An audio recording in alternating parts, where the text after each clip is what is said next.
Today I'm going to show you a $5 steak that's better than filet mignon. Okay, so here I have a petite sirloin. And this cut of meat comes from the back end of the animal right up by the tenderloin.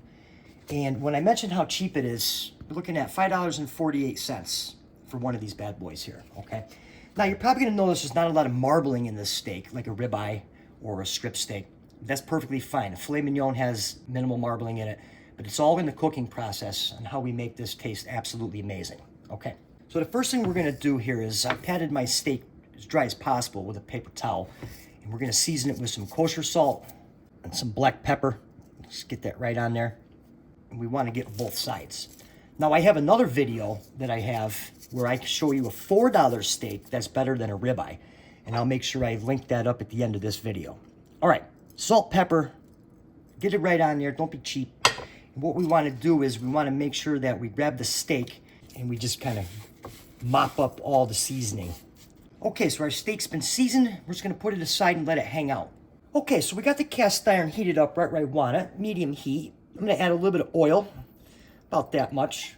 Now we're just going to take our steak and we're going to rest it right away from us. Give it a gentle press in the pan here. Okay. And what we're going to want to do is you're going to want to cook the steak for about 4 minutes per side. All right. You don't have to flip it every 2 minutes. The steak will be ready to flip when it releases itself from the pan, when there's no resistance. Okay. A little resistance in there. So about 4 minutes per side. Okay, so it's been about 4 minutes, and I turn my pan down. The cast iron gets hot. Let's give this guy a flip. Give it a nice press right here. Give it a nice sear on the other side. Okay, so my steak's been going on the other side for about 4 minutes here on a very, very low heat.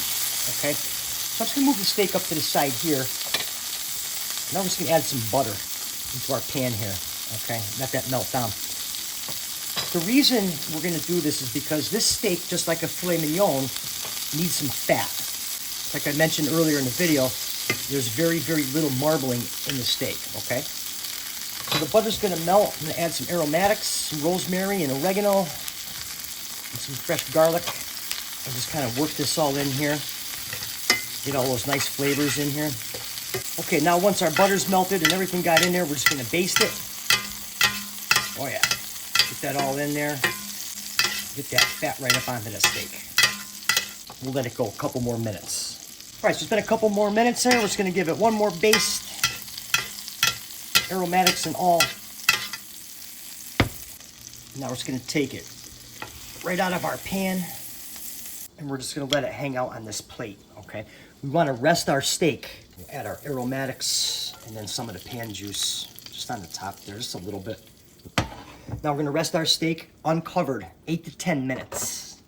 Okay, so I let the steak rest for about 8 minutes here, and I just gave it a nice cut.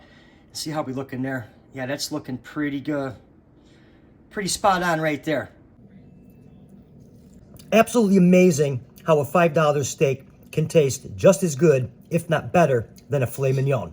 And for the $4 steak that's better than a ribeye, be sure to watch the video that's on your screen right now, and I'll see you over there.